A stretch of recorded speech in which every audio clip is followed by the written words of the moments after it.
देखिए, ये महिला दिवस है और आज के दिवस में ये कहूँगी कि अगर महिलाएं वोट देंगी तो महिलाएं जीतेंगी। तो ज़रूर भारी मत में आकर के इस चुनाव में अपना जो आवाज़ है वो ज़रूर उठाइए। महिला दिवस के साउथ मुंबई में आप पार्टी से कैंडिडेट भी महिला के लिए क्या करने वाला, क्या जैसा सोचते हो, प्लानिंग आगे का ऐसा कुछ? देखिए, मैं मानती हूँ कि महिलाओं के लिए हमें एक सबसे ज़रूरी चीज़ करनी है। एक तो उनकी सुरक्षा के लिए हमें अच्छी सी व्यवस्था करनी चाहिए।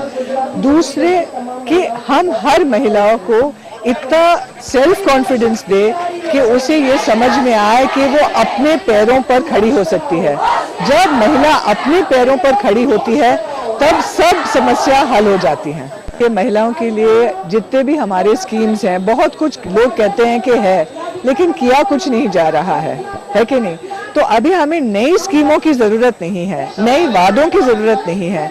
जो पुराने स्कीम है, जो ऑलरेडी एग्जिस्टिंग है, उसको तो हम इम्प्लीमेंट करें, वही सबसे बड़ी मांग है। साउथ मुंबई में कांग्रेस के काफी सालों से वो एंटी रह चुके हैं, आपके लिए टफ भी रह सकता है। आपको क्या लगता है आप पार्टी से? देखिए, मैं आपको एक बात कहूँगी, ऐसा ये लोकसभा चुनाव होने वाला है जो हर एक सीट बहुत टफ रहेगा और मेरे लिए ही नहीं, पूरे देश में खास करके कांग्रेस और भाजपा के लिए ये बड़ा टफ इलेक्शन होने वाला है, बड़ा टफ चुनाव होने वाला है।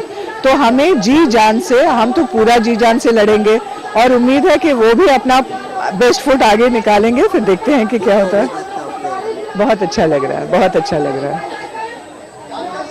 केजरीवाल आज महिला दिवस है, महिला दिवस के ऊपर क्या बोलना चाहिए महिला लोग? महिलाओं का श्रम दुनिया में 2/3 होता है और उनके नाम पर आय तो 10% होती है और संपत्ति में 1% महिलाओं का हक होता है। तो ये जो अन्याय है, जो गैर बराबरी है, उसको मिटाना है। ये संविधान के खिलाफ है, ये इंसानियत के खिलाफ है। इसलिए ये बहुत ज़रूरी है कि हमारी महिलाएं एक सशक्त बने और एकजुट के साथ आगे बढ़े।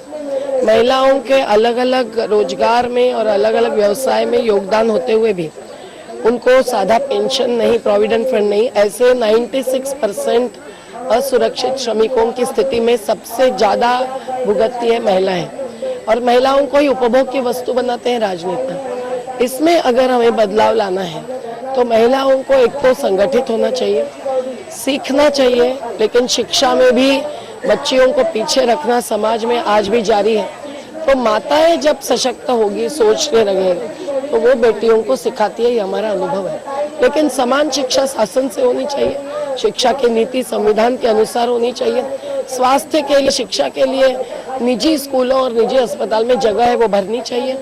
हम यही कहेंगे कि महिलाओं को ये भ्रष्टाचार भी इस प्रकार से काटता है कि भ्रष्टाचार के कारण राशनिंग का 2 और 3 रुपए का चावल और गेहूं भी सही नहीं पहुंचता है। महिलाएं भ्रष्टाचार के खिलाफ लड़ने के लिए भी अब तैयार हो गई। वो रेशनिंग के दुकान पर जाती है और सही हक लेके रखती है। वो पहुंचती है शताब्दी अस्पताल में जब उनको वहाँ भ्रष्टाचार दिखता है, वो सवाल करती है शिक्षकों को जब उनको लगता है कि वो भी फंसाते जा रहे हैं। तो महिलाएं कहीं कम नहीं है, वो आगे बढ़ती जाती है। और आज महिलाओं की ये महिला दिन पर संकल्प लेने की तैयारी है कि कैसे भी करके वो राजनीतिक हस्तक्षेप में भी महिलाओं को आरक्षण नहीं, महिलाओं को हक होना चाहिए, 50% हक होना चाहिए। इसके लिए वो बहुत संगठित ताकत के साथ आगे बढ़ेगी और जीत के रहेगी। ये अगुवाई है इस सब मुद्दे में। घर के लिए, घर बचाओ घर बनाओ केवल नारा नहीं है, संकल्प है। इसीलिए हमने राजीव आवास योजना जैसी योजना लाने के लिए इनको मजबूर किया, क्योंकि महिलाएं हजारों की तादाद में हमारी दिल्ली पहुंचते रही। मंत्री को नीचे उतरकर रात को 10-10 बजे तक बात करनी पड़ी, लेकिन सरकार केवल राजनीतिक दृष्टि से इसको भूनती है। उन्होंने अभी बैनर्स फैला लिए हैं। महिलाएं चाहती है कि बस्ती का विकास और घर निर्माण भी खुद के उनके सहभागिता के साथ और ये सत्ता के विकेंद्रीकरण के साथ हो, और वो बिल्कुल संभव है।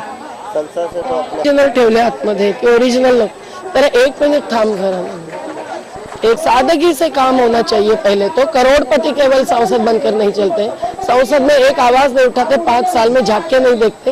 ये सब स्थिति बदलनी चाहिए। राजनीति में अगर नीति होनी है, तो देश के 72% लोग झुप्पी झोपड़ी में, बंबई जैसे जगह पे, ये हालत बदलनी चाहिए। बड़ी कंपनियों को टैक्स की छूट और छोटे दुकानदारों को टैक्स लगाकर उनकी लूट, ये हम नहीं सही मानते। दलितों का हक, किसानों का हक, मजदूरों का हक, शहरी गरीबों का हक, इसकी प्राथमिकता होनी चाहिए विकास के नियोजन में। सबको समान शिक्षा, समान स्वास्थ्य, समान ऊर्जा, बिजली भी एक न्यूनतम जरूरत पूरी करने के लिए पहले देना, और फिर बाद में लोगों ने अपने अपने आर्थिक निवेश के साथ और हक लेना, यही स्थिति होनी चाहिए। रोजगार निर्माण होना चाहिए युवाओं के लिए। रोजगार निर्माण करने वाली कंपनियां, उद्योग और खेती भी अगर नहीं बचेगी तो देश में रोजगार कभी नहीं बनते।